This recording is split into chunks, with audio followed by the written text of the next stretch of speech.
Fala pessoal, beleza? Hoje a gente está aqui com um convidado mais do que especial, o Lucas, que é um cara que a gente acompanha há bastante tempo, um cara bastante solicitado, tanto por pessoas do MW quanto por seguidores. Então a gente está conversando, batendo um papo. Então a gente vai conseguir falar tanto de técnica quanto de tática, informações tecnológicas, como a gente consegue fazer com que o nosso conteúdo técnico e tático chegue às plataformas digitais, assim como esse bate-papo que a gente está tendo hoje. Então eu passo a voz para o Lucas, para ele estar se apresentando. Acho que é impossível alguém não conhecer, mas para ele poder falar um pouco sobre ele, todo o trabalho que ele teve tanto no Planeta Novo quanto na parte da ESPN, inclusive como assessor do futebol catarinense. Se apresenta aí, pessoal, Lucas. Fala, Fia, tudo bem? É prazer estar aqui com vocês, participando. Prazer aí estar falando com todo mundo que está acompanhando também. E primeiro agradecer o convite, agradecer aí todo mundo também que solicitou. Fico bem feliz com isso, né? Acho que é um reconhecimento do trabalho que é sempre muito bom.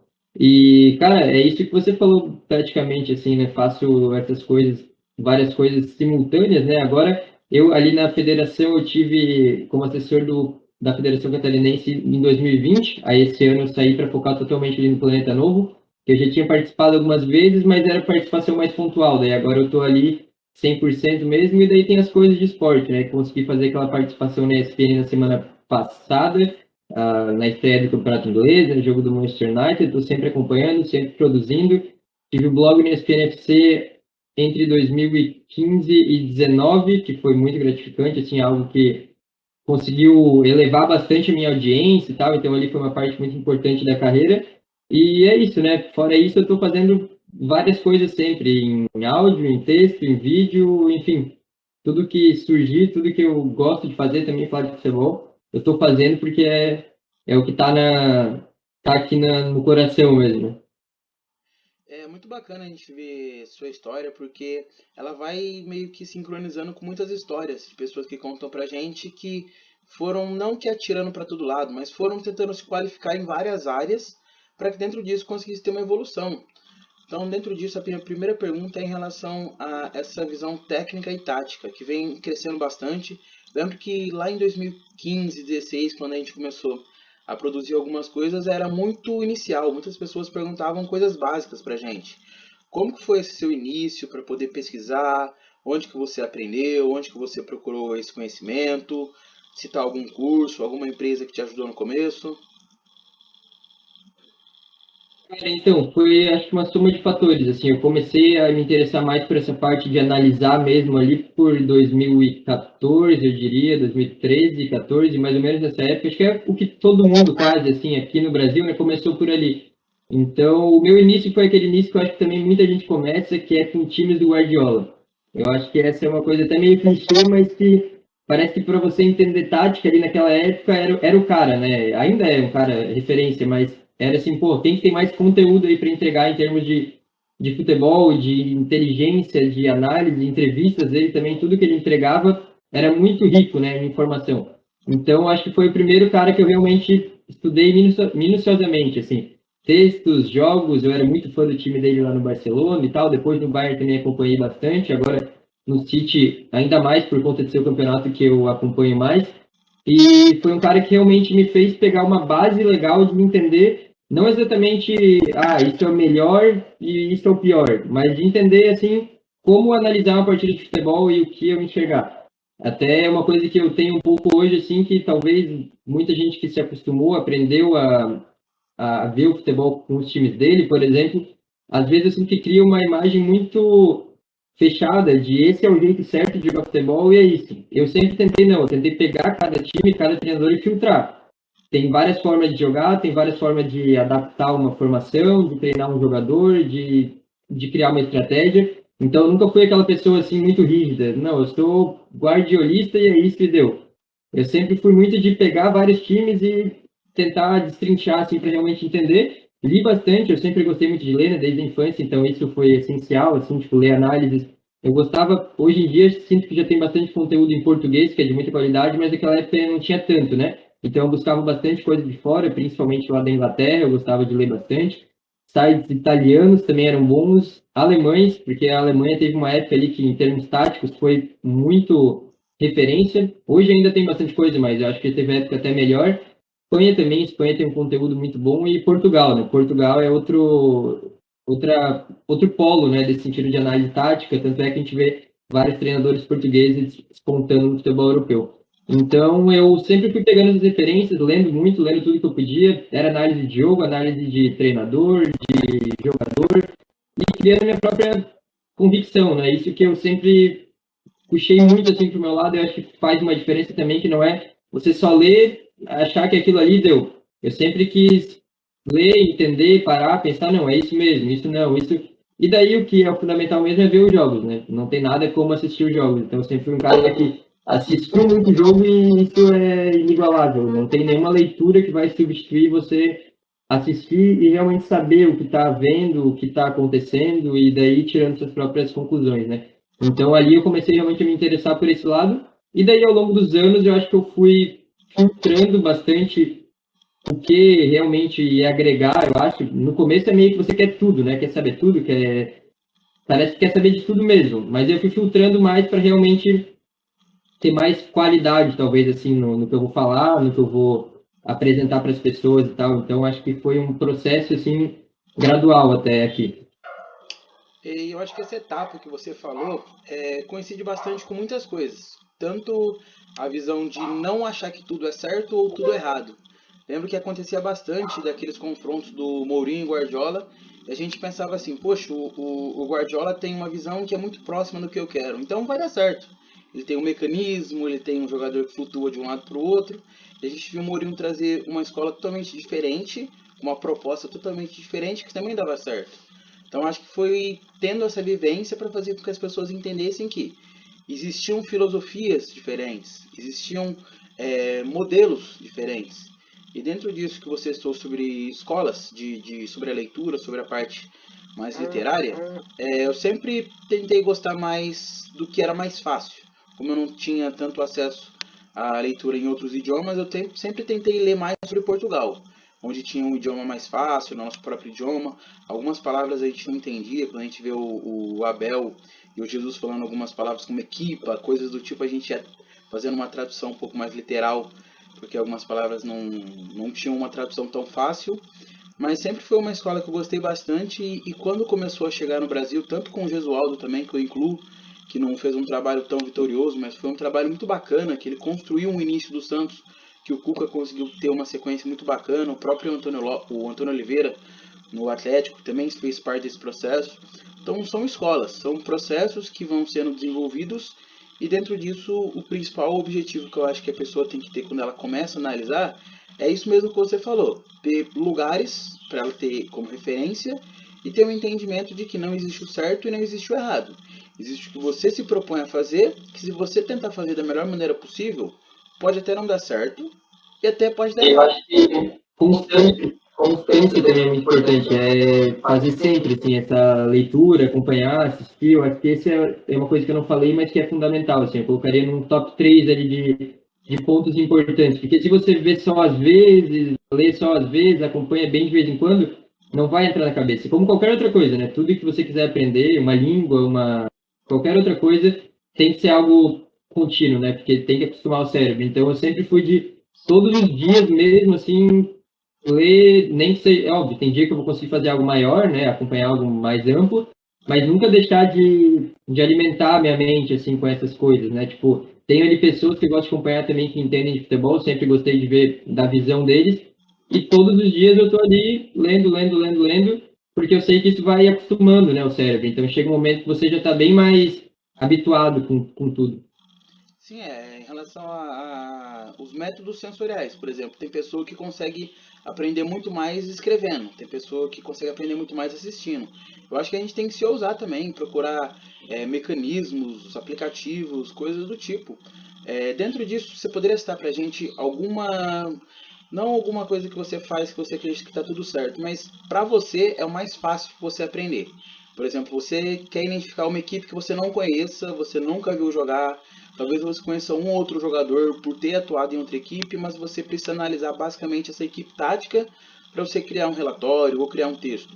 Quais são os mecanismos que você vai estar usando, além de simplesmente ver o jogo? Por exemplo, anotar, gravar algum áudio, trazer para o campo tático. Como que você analisa esse processo?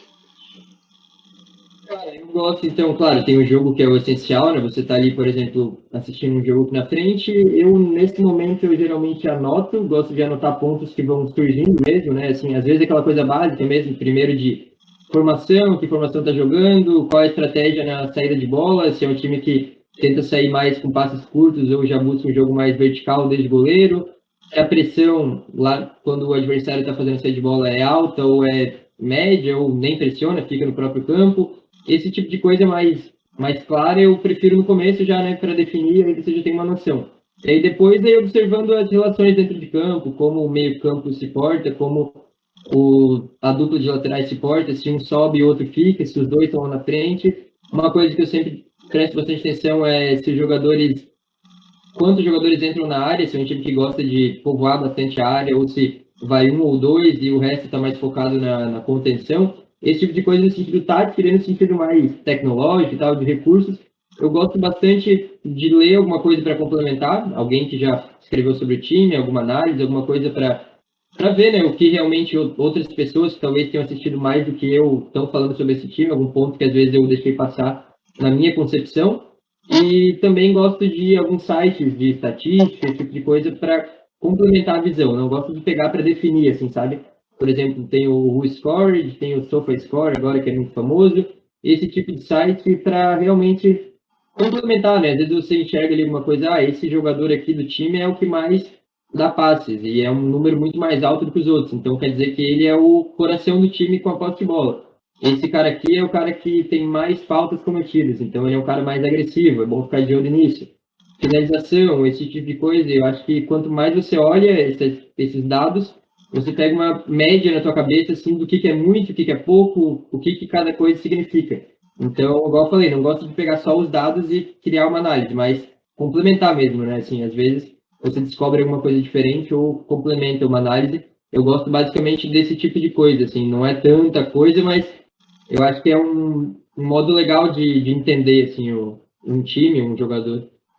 E você citou uma questão muito importante que é analisar a posição, mas também as funções que cada jogador vai estar desempenhando em campo. Você citou o Sofá e eu uso ele muito em parceria com outros aplicativos. Por exemplo, o Footstats tem a situação da quantidade de passes que um jogador faz de um lugar para o outro, ou a sinergia entre um jogador ou outro. E eu acho que às vezes a gente tem uma leitura muito rasa quando a gente pega um elemento só. E eu sempre dou esse exemplo que eu acho que é o mais prático. Por exemplo, a defesa do Palmeiras tem Luan e Gustavo Gomes. Provavelmente o Luan vai acertar menos passes do que o Gomes. Porém, os passes do Luan geralmente são para a terceira, para a segunda linha em profundidade. Então, teoricamente, se você pegar os números, o Luan sempre vai errar mais passes do que o Gomes. Porém, os passes do Gomes geralmente são aqueles passes que ele vai, briga pela bola, faz a bola chegar no lateral, num volante, e aí sim a jogada tem início. Com o Luan, não. Inclusive, na segunda partida agora, ele recuperou uma bola, avançou, colocou o jogador em liberdade e o Rafael Veiga quase fez o gol.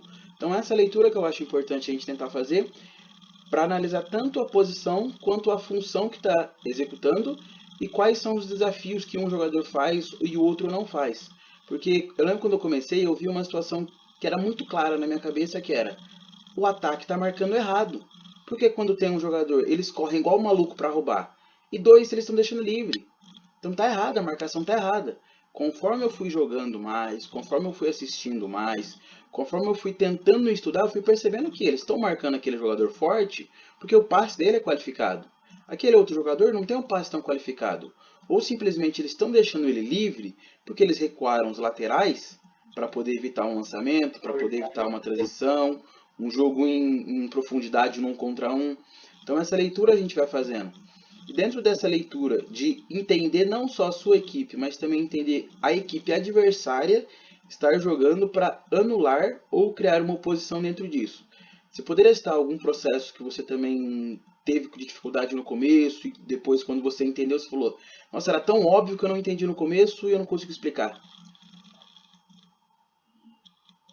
Então, não sei se tem alguma coisa muito específica, mas eu acho que o ponto que mudou bastante do começo para agora é essa coisa de, às vezes, quando você está começando e você lê alguma coisa, vê alguém que você respeita falando, às vezes você quer pegar como uma verdade absoluta, assim, e não é, muitas vezes. Você, às vezes, vê uma pessoa falando, virou meio que um consenso, assim, você já pensa, é isso e acabou, né? Porque se tá todo mundo falando, e eu acho que o que mais mudou de lá para cá é que hoje em dia eu já filtro muito mais, assim, para criar minhas próprias convicções, sabe? Eu acho que isso é um ponto muito fundamental para quem analisa, porque é um diferencial, né? Porque acho que a gente vê muita gente analisando, mas não gosto muito só de buscar o óbvio, sabe? Só o, é isso e deu. Não é aquela coisa de você também querer ser o diferente, que quer falar algo que não tem sentido só para chamar atenção, né?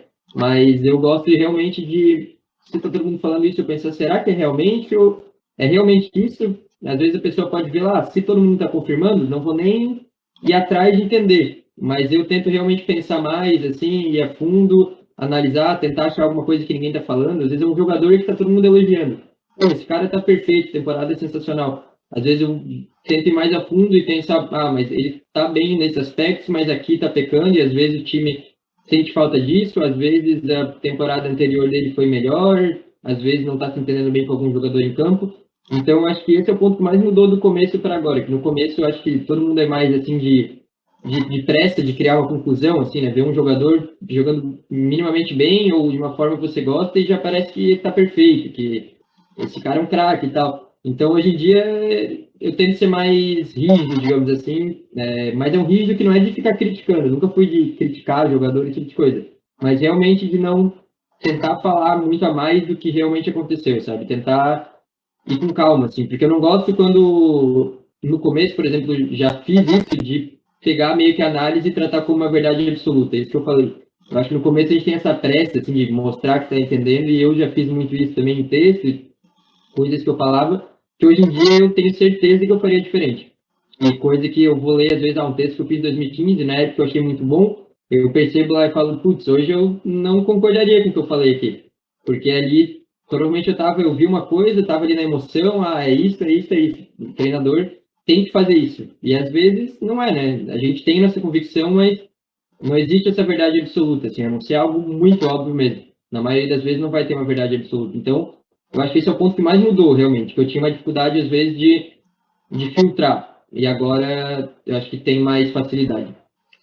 E eu acho que dentro disso tem uma situação que eu concordo com você sobre ser rígido. Eu tento ser o máximo rígido possível, mas quando eu tento elencar um problema ou uma dificuldade, eu tento passar uma possível solução e um possível jogador que eu vejo como exemplo para essa evolução.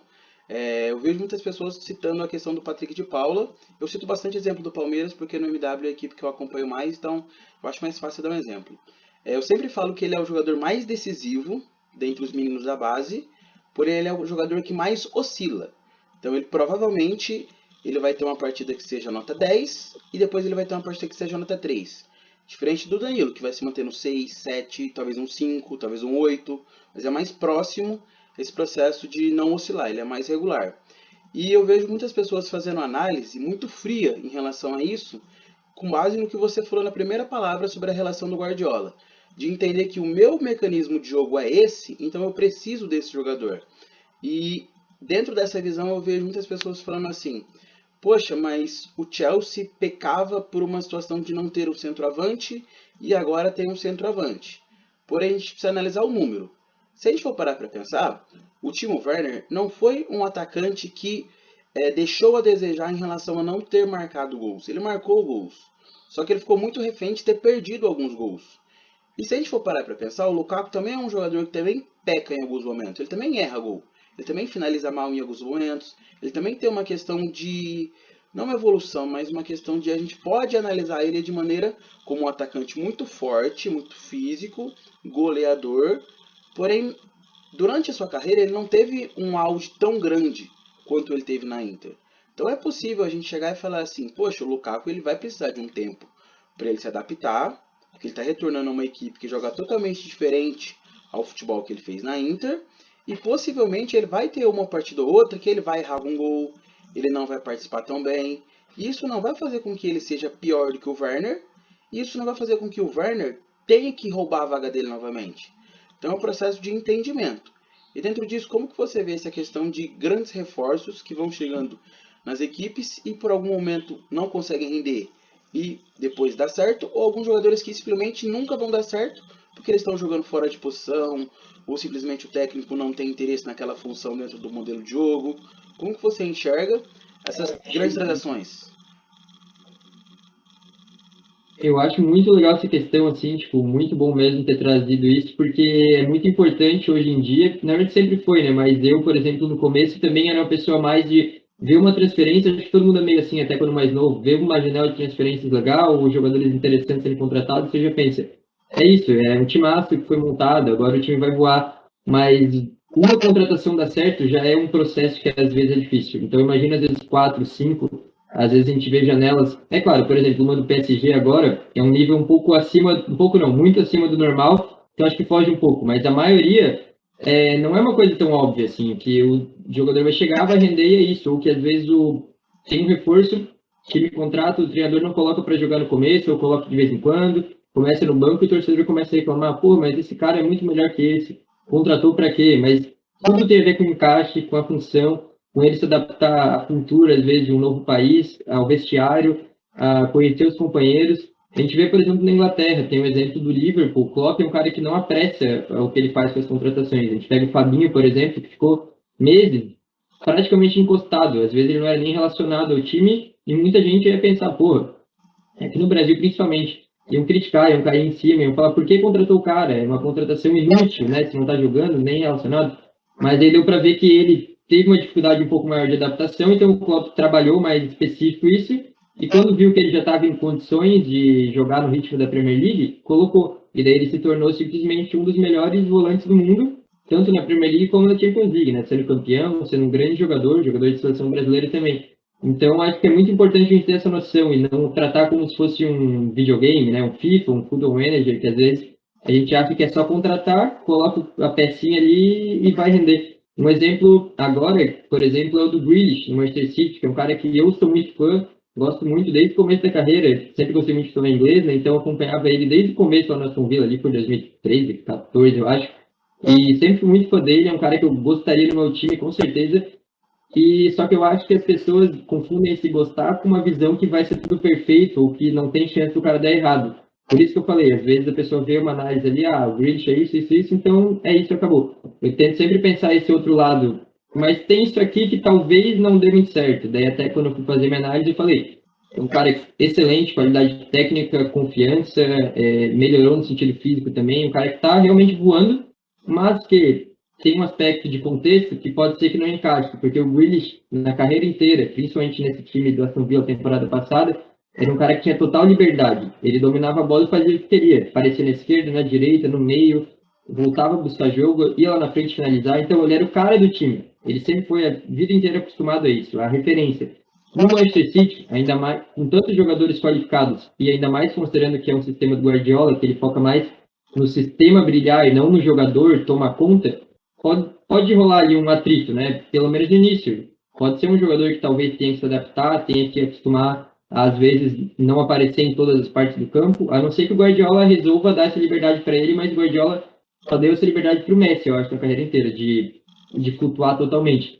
Então, acho que era uma questão que é muito fundamental falar, e não é uma crítica isso, eu acho que as pessoas confundem, às vezes, quando você traz algo negativo, como se tivesse sendo um cara chato, um cara que, né, mas é simplesmente para tentar trazer uma análise equilibrada. Assim, um cara que eu sou fã, eu acho que vai dar certo, mas que pode ter esse problema de encaixe no começo, sim. Então, eu acho que essa questão de analisar a contratação é muito delicada. Assim. A gente não pode só ver o nome e falar que vai dar certo. Né? Também muito desse processo do Fabinho foi porque quando ele chegou, para muitas pessoas ele era um lateral direito. Ele tinha essa questão de atuar tanto na lateral direita quanto volante, até mesmo um pouco o meio um pouco mais avançado. Então ele precisou desse processo para poder entender, perceber o que o Klopp precisava dele. Porque muita gente falava assim, poxa, a lateral direita do Brasil é muito carente, então o Fabinho tem que jogar ali. Porque a gente não tinha muitas opções no momento. Ou não que a gente tenha grandes opções, mas a gente tem um pouco mais do que na época. Então daí dentro disso foi tendo muito esse debate e trazendo para equivalência disso para o Brasil, seria a mesma coisa de chegar um Isla no Flamengo, com o Flamengo precisando de um jogador e deixar o cara 4 meses parado. Ia ser crise, ia falar, poxa, então a gente está pagando 4 meses de salário à toa. Não tem esse trabalho de entender o que está sendo feito. E do Grealish que você citou, eu acho muito importante a gente tentar procurar a seguinte análise. Quando eu vejo o Grealish, eu fui tentar estudar como é o trabalho do Foden e do De Bruyne juntamente com o outro meia. Aí eu tentei ver tanto com o Gundogan, com o outro jogador que joga na meia do City, como é o nome dele? O Mahrez, que também cai um pouco pro lado. Tentar entender como que funcionava o Grealish com outros jogadores da função e no próprio City como funcionava esse elemento. Eu lembro do Gundogan fazendo grandes partidas mais à frente. Eu fui tentando criar esse paralelo para poder entender onde o Grealish poderia se encaixar. Aquela linha de 5 ofensiva que quando tinha posse de bola ele avançava com os pontas lá em cima, tinha 2 jogadores dentro da área. Então eu fui tentando entender e eu fui percebendo que o Guardiola tem a capacidade de fazer esse modelo de jogo, porém como você estou, ele vai precisar de tempo. Ele vai precisar testar. Contra uma partida um pouco mais fácil, ele vai tentar colocar um elenco um pouco mais versátil em relação a isso. Em algumas outras partidas, ele busca bastante algumas situações, porém eu acredito que o Gabriel Jesus vai perder bastante espaço no elenco, mesmo com a saída do Agüero. Infelizmente eu gosto bastante, mas que nem você falou, eu gosto bastante. Por isso eu vejo mais erros do que outra pessoa que não gosta, que não assiste, que não acompanha. Eu acredito que o City ele vai ser uma equipe do meio para trás pronta. Não mudou muitas peças, mas do meio para frente tem muitas peças importantes, porém tem que ter um encaixe. O City é favorito à Champions League, Premier League, porém precisa desse encaixe. Então como que você lê e identifica esse encaixe de grandes estrelas estarem no elenco, porém às vezes o jogador mais versátil, o mais preponderante para estar em campo é o que menos tem hype, é o que menos tem fama. Por exemplo, sendo o Foden. Foden é um jogador que na minha visão não pode sair da equipe. A gente não pode colocar um outro jogador e tirar ele. Talvez uma estrela vai ter que sentar um pouco no banco. Como que você faz essa característica de ler o período tático para poder determinar quem senta, quem joga, a sinergia entre os jogadores? Eu acho muito importante isso também. Eu acho que tem um patamar de jogador que foge um pouco disso, que é o do super craque, mas que a gente tem hoje, eu acho que 3 ou esse nível Messi, Neymar, Cristiano Ronaldo, você meio que confia que eles vão dar certo porque é um nível muito acima da média, né? Muito extremo. Mas tirando esses, até os outros craques, tem que ter um encaixe, né? Não pode ser algo aleatório, senão às vezes você tem o risco de ver um jogador como um jogador ruim, quando na verdade ele só não está no contexto ideal, né? Em outro contexto ele brilha. A gente vê, por exemplo, um Griezmann, que é um cara que num contexto era considerado craque, em outro contexto é considerado ruim. Às vezes ele não é nem o craque, mas é óbvio que ele também não é o ruim, né?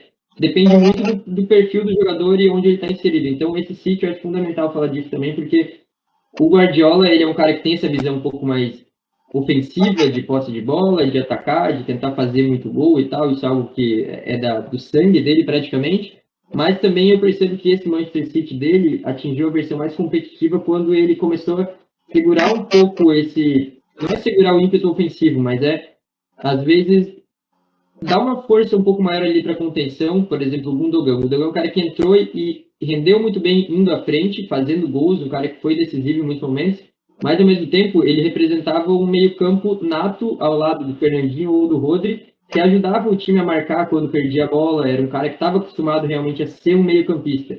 Os outros ali que ele usa são jogadores que não são meio-campistas centrais, né? São caras ofensivos que às vezes estão ali atrás. Então eu acho que o Gundogan é o cara que talvez tenha o menos hype de todos os jogadores de meio e ataque do City, ou enfim, um dos 3 que tem menos hype, mas ao mesmo tempo ele foi uma peça fundamental para equilibrar o time. Então às vezes você tem que ter esse cara que não é o mais chamativo, não é o mais habilidoso, não é o que vai ser o craque, mas é o cara que vai potencializar o resto do time, né? Às vezes você tem que pensar dessa forma, você tem que abdicar de alguma coisa para ganhar ainda mais potência em outro. O time ficou muito mais coeso, eu senti, um time mais equilibrado, um time que não sofria muito nas transições, algo que na temporada retrasada o City sofreu muito nas transições, não conseguia segurar contra-ataque, então o sistema que o Guardiola utilizou na temporada passada para chegar na final da Champions foi muito mais seguro. E eu acho que isso passou por ele realmente deixar de lado essa questão de quem é o melhor e focar em quem é o cara mais o cara que mais encaixa, né, em determinado contexto, contra determinado adversário. Então, eu acho que é fundamental realmente para esse City ter um encaixe e não simplesmente colocar ali uma coisa que eu vi na primeira rodada contra o Tottenham, que o City perdeu. O primeiro tempo foi bom, depois eu achei que o time se abriu muito e ficou como? Ficou muito jogador de qualidade no ataque, você não duvida que eles vão ganhar o jogo pro City, porque é muita qualidade, mas aí atrás deles estava simplesmente o Fernandinho tendo que jogar por 2 ou 3, correndo que nem um louco para lá e para cá, porque era isso, era o ataque tentando jogar e Fernandinho, se vira aí para tentar segurar o contra-ataque do Tottenham e não foi suficiente, porque o Tottenham teve um contra-ataque muito perigoso o jogo inteiro, segundo tempo inteiro, eu diria. Então, talvez se tivesse um Gundogan ali do lado, ou um Rodri, ia ter menos nome de chamativo na escalação, talvez o torcedor ia falar, pô, para que colocar mais um meia central, ou um volante, como gostam de chamar, mas às vezes isso ia fazer com que o time tivesse mais equilíbrio, tivesse mais controle, não sofresse esse contragolpe do Tottenham e conseguisse ser mais soberano no ataque. E às vezes poderia ter ganhado o jogo assim, né? Então acho que é fundamental realmente ele achar o encaixe e não simplesmente colocar o melhor de cada posição. E dentro desse encaixe, eu acho que por diversas vezes o torcedor, não só o torcedor, mas a gente também que analisa, a gente via as escalações do Guardiola e pensava, poxa, mas o Walker não é um jogador tão importante, ele não chega tão bem ao ataque, mas ele entrega um pouco dessa força física, dessa imposição de bloquear um espaço, de recuar um pouco mais pelo meio. O Fernandinho sozinho ele não consegue porque a questão da idade vai atrapalhando, mas ele tem a característica de mudar uma partida. Eu lembro da final da Champions, quando ele entrou, o City ficou muito mais intenso, a equipe chegava mais vezes ao ataque, conseguiu desempenhar um papel melhor. Só que dentro disso, eu acho que quando a gente tem esses encaixes, a gente tem que tentar entender que o que a gente mais gosta é o que menos tem relação. Porque o que a gente mais gosta, às vezes, não é o que o jogo pede. Às vezes o jogo está pedindo uma situação que, ó, não podemos ter muita posse de bola, mas a gente tem que ter pelo menos velocidade de um dos lados para poder direcionar essa bola, ou pelo menos um jogador como referência, que a gente vai jogar a bola, ele vai dominar, enquanto a gente está saindo de trás na transição, ele protege, e tem pelo menos uma opção na segunda bola, uma opção de bola rápida no meio, ou um lançamento. Essas leituras são muito carentes, eu acho, de análise do Brasil. Por exemplo, eu sou muito mais técnico do que analista, então possivelmente o analista vai ter mais informação do que eu tenho. Porém, às vezes uma leitura mais simples, subjetiva de conversar com o jogador, fazer uma leitura, perceber que em alguns momentos você confia muito naquele jogador. A cada 100 vezes que ele lançar, ele vai acertar 99. Só que é no jogo que vai sobrar para ele, vai ser essa uma que ele vai errar. Então acho que falta um pouco mais de leitura dentro disso. E citando o PSG, que é impossível a gente não falar sobre o PSG quando a gente vai falar sobre encaixe, eu vejo muita gente citando algumas relações em relação ao Wijnaldum e o Verratti. São dois jogadores que eu gosto bastante, só que são dois jogadores que eu vejo com filosofia totalmente diferente. Por mais que o Verratti está há muito tempo na França, ele é um jogador que vem muito da filosofia italiana, e o Wijnaldum é um jogador holandês clássico, um meio holandês clássico, e os dois eu vejo que eles podem jogar junto, mas obrigatoriamente eles vão tirar a vaga de um jogador da frente, pode ser o Di Maria, pode ser até mesmo o Mbappé em algum momento, quem sabe, ou talvez o Messi descansando, o Neymar, é um processo que todo ano tem pelo menos uma lesão, então no momento que for preservar ele, eu consigo ver os dois jogando junto. Mas daí a gente já vê o Paredes, que entrega uma disposição física surreal. É o jogador que faz esse trabalho sujo de deixar a equipe atacar. E pode vir 2, 3 para cima dele que ele vai conseguir recuperar essa posse de bola. Mas esse encaixe eu vejo muito mais próximo do que o Abel faz no Brasil, de mesclar o adversário. Então, ó, hoje a gente não vai jogar tão forte essa partida para poder enfrentar o adversário entregando exatamente o que a gente precisa. Então, como que você vê, se você acredita que o Pochettino tem a capacidade de fazer uma equipe que tenha um meio-campo forte, que entregue a bola de qualidade para esses jogadores, porque a gente viu que o Messi não é simplesmente dar a bola para ele, ele decide todos os jogos. Principalmente na Champions League, em alguns momentos que o Barcelona jogou bem, ele conseguiu atuar, porém em jogos de volta que tinha um ou outro jogador aproximado, ele não conseguia desenvolver tanto o jogo. Como você imagina esse meio-campo do PSG para poder tanto construir, que não vai ser um trabalho tão difícil, mas destruir contra grandes equipes? Então, eu acho que a questão ali do Pochettino agora é ele realmente achar equilíbrio. Eu acho que se ele achar equilíbrio para esse time, não tem como não dar certo, né? Porque tem uma zaga excepcional, tem dois goleiros excepcionais, agora tem um pouco mais de qualidade no lateral, um ataque que dispensa comentários. Então, o equilíbrio normalmente vem do meio-campo, né? Porque é o que está ali realmente no meio, no centro, é o que faz a ponte entre defesa e ataque, tanto para marcar como para construir. Então, acho que é fundamental mesmo ter esse equilíbrio. E esse meio-campo, eu gosto porque ele tem características que são diferentes e ele pode realmente ir de jogo a jogo, eu acho. Eu acho que vai ter jogo que ele vai com uma dupla e com um ataque mais potente, com Di Maria, Neymar, Messi, Mbappé, e vai ter jogo que ele vai pensar, não, vamos segurar um pouco mais com o Hinaldo, com o Verratti, com o Paredes, e deixar os caras lá da frente decidir, porque se a gente for ver, são jogadores que não voltam muito para marcar, né? O Messi não vai voltar para marcar, o Neymar até está voltando bastante ultimamente no PSG, nos jogos decisivos ele voltou, mas também não é o cara que tá no coração dele a voltar para marcar. O Mbappé não vai fazer isso. Então, o Di Maria é um cara que já volta mais, né? Mas talvez ele não seja um titular absoluto. Então, vai precisar realmente de gente que faça esse trabalho sujo. E como você falou, o Paredes é um cara que eu gosto muito, muito mesmo, desde o Boca Juniors, lá por 2012, eu lembro quando ele surgiu também gostava demais. Um cara que teve altos e baixos, depois na Roma, no Empoli, no Zenit, chegou no PSG também estava meio encostado, depois deram chance para ele e se tornou um dos principais jogadores. E é um cara que é muito bom porque ele consegue destruir e construir, né? Aquilo que você falou, um cara que ele tem altura, tem físico, tem índice de vontade mesmo, assim, né? De se dedicar em campo, que é excepcional. Então o Verratti também é outro que nem precisa falar, né? O tanto que ele que ele entrega em campo. Mas eu acho que vai muito do adversário, porque é muita opção. Não sei se esse PSG vai ter exatamente um time ideal, assim, que a gente vai olhar e vai falar, é esses 11 e deu. Eu acho que vai mudar bastante, porque é muito complicado se a gente pega ali Neymar, Messi, Mbappé, titulares absolutos. Aí no meio campo, aí você vai ter que achar espaço para Verratti, Di Maria, Paredes, Wijnaldum. Então alguém vai ter que ficar de fora. Eu acho que vai depender do adversário ou de lesão, porque como você falou, a lesão no PSG é uma coisa crônica, né? Muitos anos o time sofre com lesões em momentos decisivos, então acho que às vezes vai ser meio natural, assim. O Verratti vai ter machucado, então vai ser óbvio a escalação, né? Como o cara vai estar de fora já.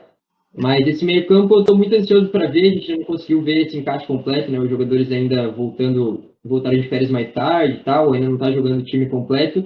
Mas eu sinto que vai ser um ponto de equilíbrio. Não vai ser aquele meio-campo que vai ser muito ofensivo, que vai chegar no ataque, que vai participar muito, mas sim um complemento.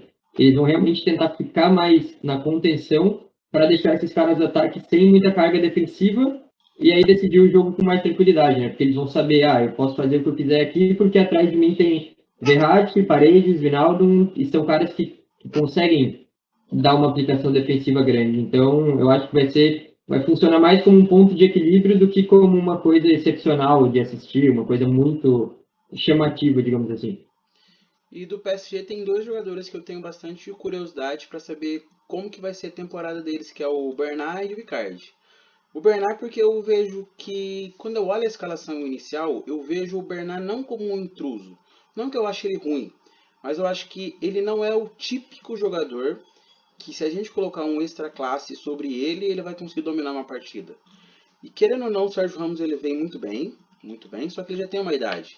Então ele vai precisar de um auxílio do Kimpembe ou do Marquinhos, não sei se vai ser linha com 2, linha com 3. O Kimpembe tem muita moral no elenco e tem o Marquinhos, que na minha visão é o titular absoluto, e o Sérgio Ramos que está vindo. Então eu tenho muita curiosidade para saber como que vai ser a proteção do lado esquerdo com o Bernat.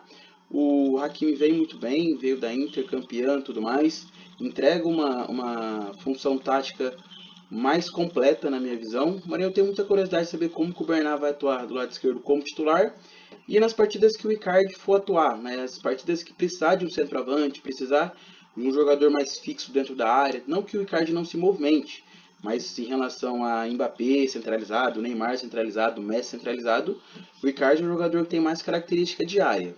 Então são dois jogadores que eu tenho muita curiosidade. Um que possivelmente não é titular pela briga de posição, e o outro que não é tão técnico quanto o outro, mas não tem uma validade tão grande no elenco. Como que você vê essa questão do lado esquerdo com o Bernat e a oportunidade de jogo do Icardi mediante a tantas pessoas assim brigando pela posição? Eu acho que na esquerda o Bernat ele não vai ser o cara ideal, talvez ele seja a opção mais aceitável do PSG, porque nos últimos anos o PSG teve muitos problemas nas laterais, principalmente na esquerda. Então era um cara que quando jogou foi quem mais se aproximou de um bom nível. Não dava para dizer que ele era unanimidade, que era um cara nível titular absoluto do PSG. Não é ainda. Eu acho que o ideal seria ter mais um, mas também não dá para contratar todo mundo numa janela só, né? Eu acho que o PSG na próxima janela, quando tiver um pouco mais de grana, vai atrás do Theo Hernandes, que já é um cara que eles têm interesse há um tempo também, do Milan, um jogador que é muito bom. E aí sim, eu acho que seria um cara mais nível PSG. Mas ao mesmo tempo, o Bernard, pelo menos, ele tem aquela coisa da técnica um pouco mais refinada que os outros, até por ser espanhol, ter jogado em time um ótimo time do Bayern de Munique, com Guardiola, então é um cara que em termos de técnica, de não deixar a bola queimar no pé, ele é melhor que os outros, né? Então eu acho que isso é um diferencial para ele, mas ao mesmo tempo vai ter uma função muito complementar no PSG, né? Eu acho que o que ele tem que acertar mais é movimento, é abrir espaço para Neymar, Messi e Mbappé atacar, porque não vai ser um cara determinante no time, mas ao mesmo tempo a gente sabe que se você às vezes tem um lateral que não está conseguindo fazer o que o técnico pede, às vezes pode ser ultrapassar, às vezes pode ser um cara mais de suporte um pouco mais atrás, a marcação adversária vai ter mais facilidade, né? Porque às vezes pode ignorar ele e focar nos outros. Mas se ele já é um cara que consegue fazer essa ultrapassagem, ele consegue mais do que o Kurzawa, do que o Bakker, que saiu, inclusive. Outros jogadores jogaram aí pela esquerda, o Diallo também, que é um zagueiro que é improvisado na esquerda às vezes. Acho que isso já pode ser importante, porque você pode pensar no Bernard e um Neymar atacando os lados, e é claro, a atenção da defesa vai ser no Neymar, mas se você deixar o Bernard livre, o Neymar vai acertar um passe com facilidade, deixar ele entrar na área, e ele é um bom jogador, não é excepcional, mas ele é um bom jogador, para acertar cruzamento, às vezes faz até gol, então acho que é realmente ter esse foco em ter uma função complementar em acertar os movimentos. Se ele se posicionar bem e fazer o básico, que não é deixar a bola queimar no pé, o que aconteceu com vários dos últimos laterais do PSG, que eles deixavam a bola queimar no pé, a gente via que o resto do time tinha muita qualidade, mas chegava nos lados e era um sofrimento gigantesco. Então, acho que se ele fizer esse básico, vai ser um complemento legal. Ainda não o ideal, mas ok, eu diria assim, né? Positivo. E sobre card, eu acho que é aquilo, é jogo para segundo tempo, quando o time está tendo dificuldade por baixo, precisa de um cara com mais presença, bola aérea. Eu acho que essa é a saída para ele agora, não é um cara que vai ter muitos minutos, a não ser que tenham lesões importantes. Se vier acontecer alguma lesão ali, aí ele vai jogar. Inclusive, o início de temporada dele agora, em 2 jogos, é bom. É um jogador que está se movimentando bem, está um pouco mais firme, eu diria, nas movimentações, que na temporada passada, principalmente na segunda parte, ele é um cara que parecia meio desligado, assim. Ele parecia que tinha bola que ele nem ia, e que na época da Inter ele ia, que era um centroavante muito bom. Então é outro que para mim ele foi de um cara que era visto como muito bom, e agora já é visto como até ruim pelas pessoas. Mas ele não é ruim, é óbvio que ele tem qualidade. É questão de pegar realmente confiança, alguma sequência boa, fazer alguns gols, vai encaixando, entendendo os companheiros, ele pode acrescentar. Não algo excepcional, mas pode ser um cara muito bom saindo do banco de reservas. Ele não perdeu o futebol que apresentou naquelas primeiras temporadas da Inter. Falando sobre atacantes de área, falando um pouco sobre o futebol nacional, recentemente o Douglas Costa, o Diego Costa, perdão, foi anunciado pelo Atlético Mineiro e o Atlético Mineiro vem muito forte. Já é um setor que tem o Hulk, que atua muito bem, o Sacha, graças a Deus, já perdeu espaço dentro desse elenco, já tem outros jogadores jogando. Como que você consegue identificar esse encaixe, que na minha visão é muito positivo, porque durante muito tempo o Diego Costa atuou no Atlético, onde tinha um outro jogador de referência junto com ele, sendo Torres, sendo Morata, vários outros jogadores que atuaram junto com ele, com essa filosofia do 4-4-2 uruguaio, que teve há bastante tempo, e eu acho muito interessante quando a gente vê dois, não centroavantes, mas atacantes de área, que consigam jogar junto, consigam se procurar, fazendo a analogia do Cavani com o Soares, que jogam junto a vida inteira, e são jogadores de área. Como que você acredita que eles podem atuar juntos? Principalmente porque o Cuca é um técnico que não é muito arrojado em relação a propor novas coisas, ele vai pegando o que está dando certo e vai mantendo, vai tentando fazer essa manutenção. Inclusive o Hulk no começo não era titular absoluto, com o passar do tempo ele virou titular absoluto e mostrou que ele deveria ser titular absoluto desde o começo.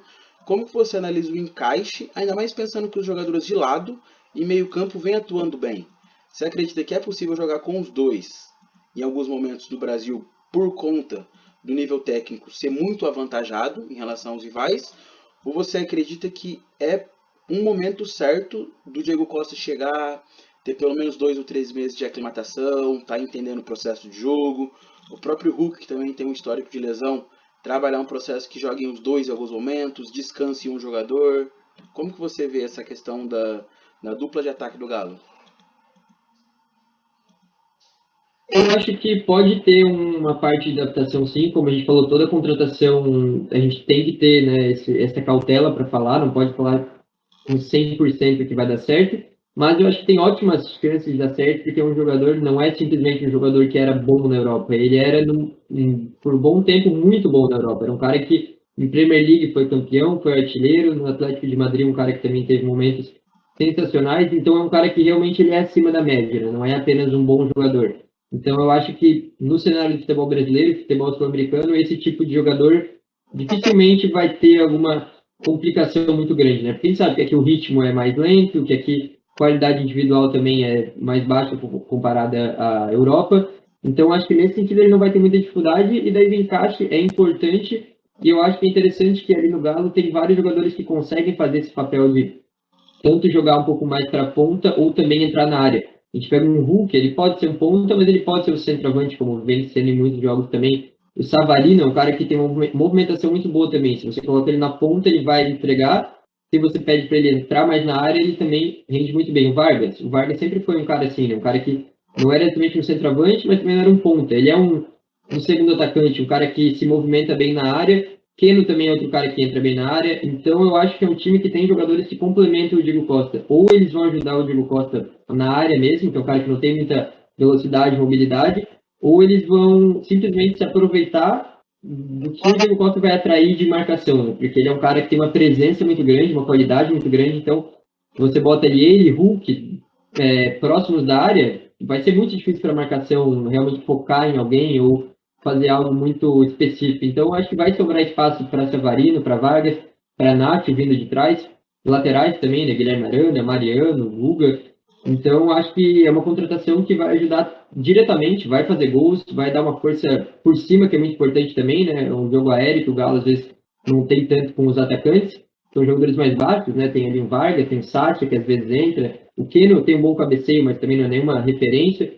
O Hulk é um cara que consegue fazer praticamente tudo, mas também não é a especialidade dele. Já o Diego Costa é um cara que, se você coloca a bola na área por cima, ele vai dar um jeito de encontrar. Então, acho que ele acrescenta o Galo diretamente e indiretamente também. No que eu falei, que ele vai chamar a atenção e outros jogadores vão conseguir, eu acho que, se soltar ao redor dele. Um cara que é contratação, assim, muito, muito boa, meu ver. Eu acho que quem pode potencializar bastante esse jogo aéreo é o Arana e o Nacho, que são dois bons passadores, que já tem uma característica de bem ao fundo, chegam bem, cruzam bem.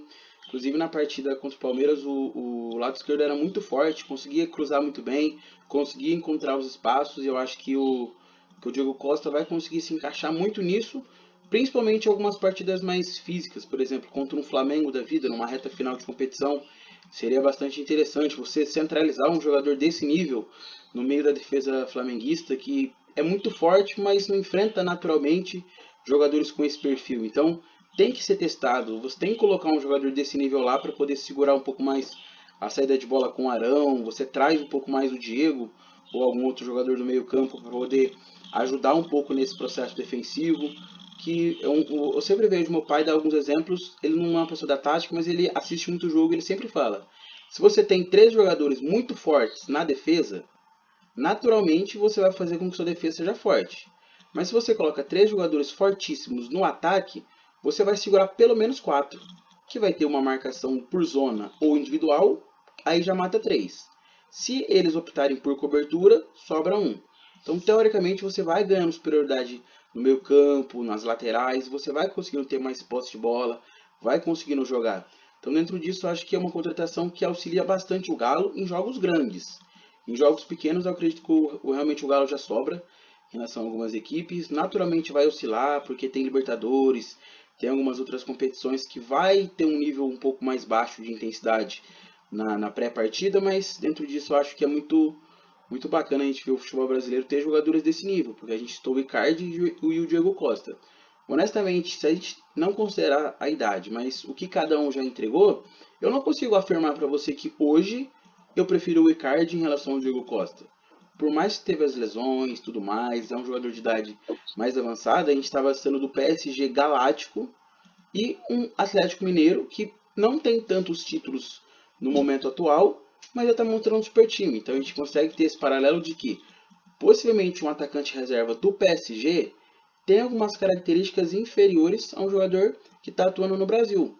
Então essa leitura é muito importante para a gente poder falar que o futebol brasileiro não é uma porcaria, mas ao mesmo tempo a gente tem que tentar entender que não é porque está dando errado. Pode falar. Comparando o Bernard com o Guilherme Arana também, Sim. eu acho que o Guilherme Arana não deve nada para o Bernard e com certeza vive uma fase melhor também. Exatamente, a gente consegue fazer essa leitura e é mais justo. Porque a gente não pode pensar que tudo lá de fora é melhor, só que a gente também tem que ter um entendimento de falar que algumas coisas simplesmente é muito melhor. Então, aí dentro disso, para a gente poder direcionar um pouco para o final do nosso bate-papo, queria que você falasse um pouco como que você vê essa semifinal de Libertadores, que a gente vai ter um grande jogo, que eu acho que é o jogo que o Brasil mais estava esperando em relação a Libertadores, porque infelizmente Palmeiras e Santos a gente sabia que não ia ser um jogo tão técnico, era um jogo com duas equipes que tentavam fazer um futebol um pouco mais reativo, mas agora a gente vai ter um Palmeiras Atlético Mineiro com equipes que vêm participando muito forte na Libertadores, e o Barcelona contra o Flamengo, que não acho que o Barcelona seja o adversário ideal para eliminar o Flamengo, mas mediante a quem o Flamengo pegou até agora, por mérito do Flamengo, não estou menosprezando, é a equipe mais chata, mais com Damian Dias, com jogadores bastante chatos em relação à parte técnica e tática. Como que você vê essas duas partidas? Como que você analisa essa classificação? Como que você pensa isso?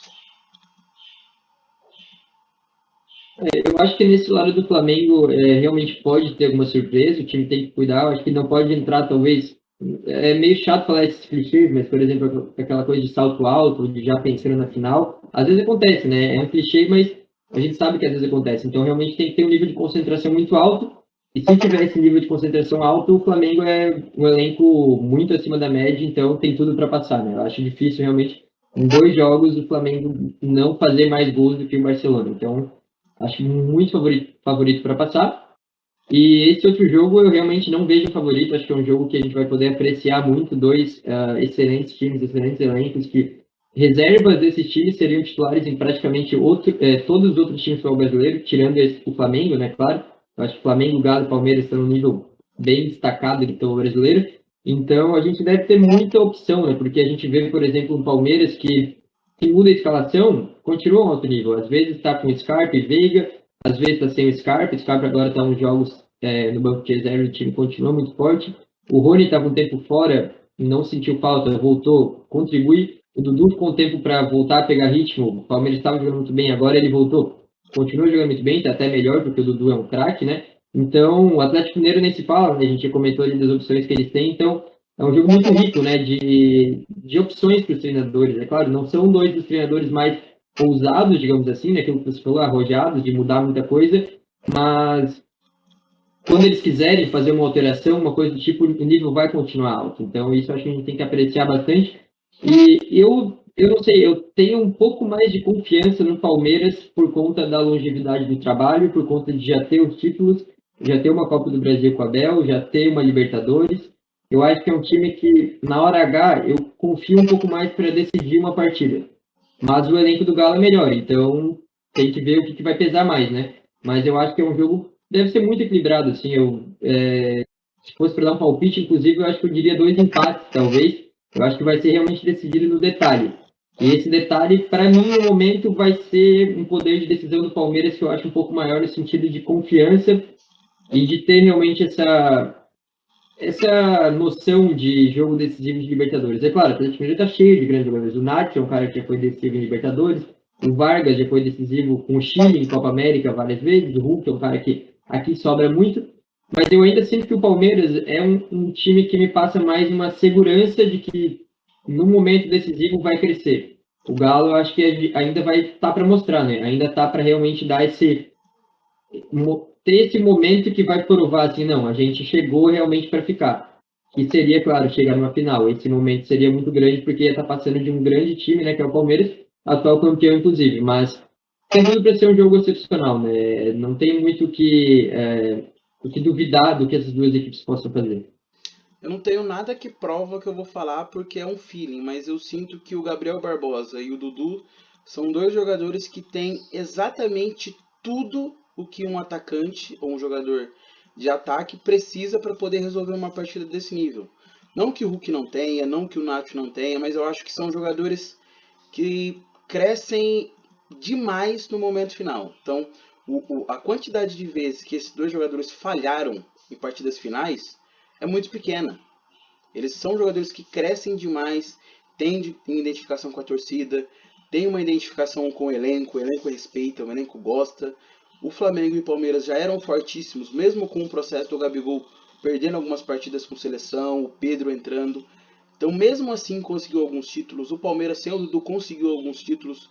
Mas eu acho que o Atlético, infelizmente, nesse nível, com essas informações, com essas carências, eu não consigo ver um cara do Galo. Um jogador que esteja ali há 2, 3 anos, com um trabalho de excelência. É um processo que eu vejo muito mais forte para o ano que vem. Eu acho que no ano que vem o Atlético chega na semifinal de novo. Não que não ganhe esse ano, mas pode ganhar. Mas eu acho que o do ano que vem vai ser mais forte. Consegue ficar claro esse feeling que eu tenho em relação a sentir que está pronto para. Concordo totalmente. Acho que tem essa questão do processo, né? Às vezes o processo vai ser encurtado, por exemplo, um Chelsea na temporada passada que ganhou a Champions League com 4 meses de trabalho. Porque o elenco era sensacional, o treinador sabia o que o elenco precisava e o time foi muito bem. Então o Atlético pode acontecer isso tranquilamente, né? Acho que não é negar isso. Mas de realmente falar o que a gente acha de que patamar cada trabalho tá, né? E daí eu acho que o do Palmeiras é um patamar elevado em termos de trabalho e de você confiar realmente num jogo decisivo e equilibrado desse. Então, já que é muito equilibrado, eu me apego nesse fator para dizer o meu favorito, mas é coisa mínima assim também.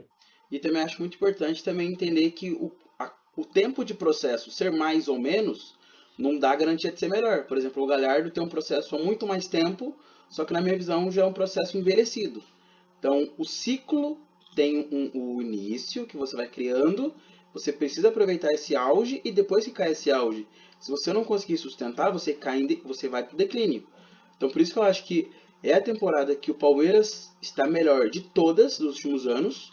O Flamengo chegou no ápice em 2019, 2020 não foi bom e agora ele está voltando ao pico.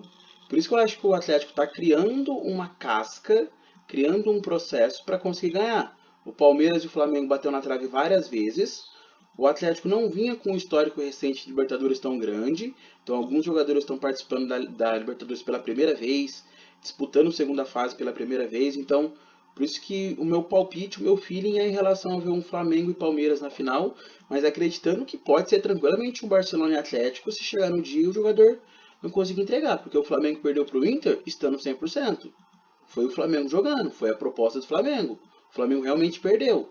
E o Palmeiras realmente perdeu para o Atlético jogando bola. Então por isso que eu acho que essa visão foi do nosso primeiro bate-papo que em relação a não entender o que é certo e entender o que é errado. É começar o jogo, analisar o que está sendo feito e ver as propostas de jogo, para que dentro disso a gente tenha uma visão um pouco mais completa. Então, Lucas, tem mais algum detalhe, mais algum recado, mais alguma coisa que você quer falar pessoal?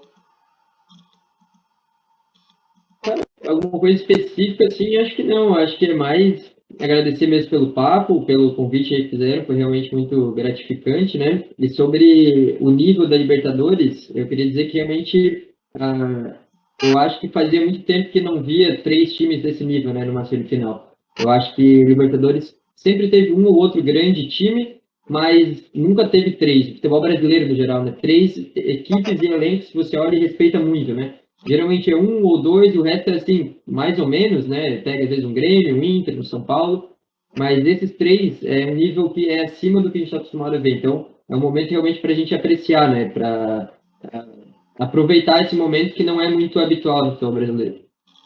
Sim, exatamente. E se você parar a pensar, grandes equipes ficaram pelo caminho ainda. Então, grandes processos que o Fluminense mesmo está no início do processo, poderia tranquilamente classificar e, pela rivalidade, fazer um bom jogo contra o Flamengo. Acho que realmente poderia ter até mais equipes nesse processo. O próprio Bragantino ano que vem, acho que vai chegar bem na Libertadores, está muito bem na Sul-Americana. O Atlético Paranaense, eu acho que o processo ainda está engateando, porque deu errado algumas coisas no começo do ano. mas eu acho que realmente o futebol brasileiro tem a capacidade de conseguir fazer pelo menos um campeão em cada competição e muito forte para Mundial e tudo mais, e reta final de brasileiro ser eletrizante. Então, Lucas, peço para você deixar suas redes sociais para o pessoal poder te seguir, citar todos os seus projetos, para a gente poder estar acompanhando, mandando mensagens.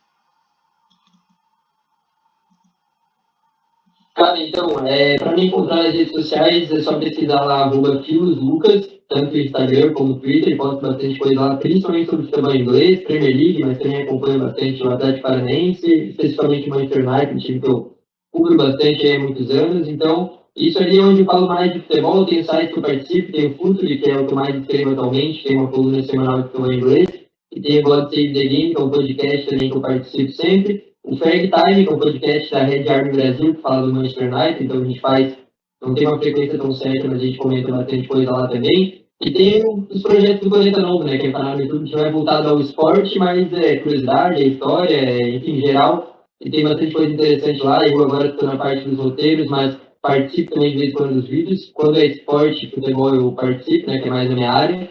Mas, enfim, é só pesquisar lá pelos Lucas que encontra tudo que eu estou produzindo e é isso aí. Agradecer de novo o convite aí, foi um prazer. Então, agradeço novamente o Lucas, todo mundo que está ouvindo, todo mundo que vai estar assistindo. Foi uma conversa muito bacana, então a gente vai estar deixando também nas nossas redes sociais do MW Futebol em todas as redes sociais, Spotify, Twitter, Instagram, Facebook, Telegram, todas as redes sociais vão estar na descrição também. Agradeço novamente o Lucas e deixo um recado para todos. Todos vocês, tem algum convidado que vocês queiram estar vendo aqui no MW Convida, só mandar mensagem, conversa com a gente, pede para ele vir falar com a gente, ou manda o nome que a gente vai estar convidando, beleza? E Lucas, uma coisa que a gente sempre faz nesse processo nosso, tanto no Spotify quanto nas entrevistas, na conversa, a gente deixa para você sugerir um convidado. Pode ser um amigo seu, qualquer pessoa. E a gente pede que seja prioritariamente uma pessoa que não seja tão famosa. Para quê? Para a gente poder estar conversando, tá dando esse espaço. Porque quem é famoso, a gente já tem o nosso contato, a gente já tem um pouco de visibilidade. A gente quer ajudar novas pessoas. Então, quem que você indica? Um perfil, alguma página, algum grupo de amigos? Quem que você indica pra gente? Cara, eu pensei num cara que agora de um amigo meu já de longa data, eu nem sei se ele já participou, talvez, mas vou falar né, dele, que é o Matheus Souza. Ele também faz análise tática, já desde, naquela época que eu comecei a estudar também, ele estava junto ali por 2013, 14, então é um cara que eu conheço já de muito tempo, um cara de bastante qualidade, assim, e acho que tem bastante a agregar. E depois eu passo a rede social dele também, que eu não tenho na cabeça agora, mas é Matheus Souza o nome dele, daí eu passo para vocês para falarem com ele. Então, viu, pessoal? Vou passar a rede social aí, já vão lá no Instagram do cara, Twitter, já manda mensagem falando queremos MW, vamos conversar. Já deixa as perguntas pra gente poder bater um papo, beleza? Lucas, muito obrigado. Foi um bate-papo muito bacana. Espero que você também tenha gostado. Espero que tenha sido o primeiro de muitos. Sempre que você quiser qualquer coisa, a gente está aqui para poder te ajudar, para poder ficar mandando pergunta, mandando dúvida, beleza? Fechou, muito obrigado aí. Eu que agradeço novamente. Foi um prazer. Fica com Deus, pessoal. Até a próxima.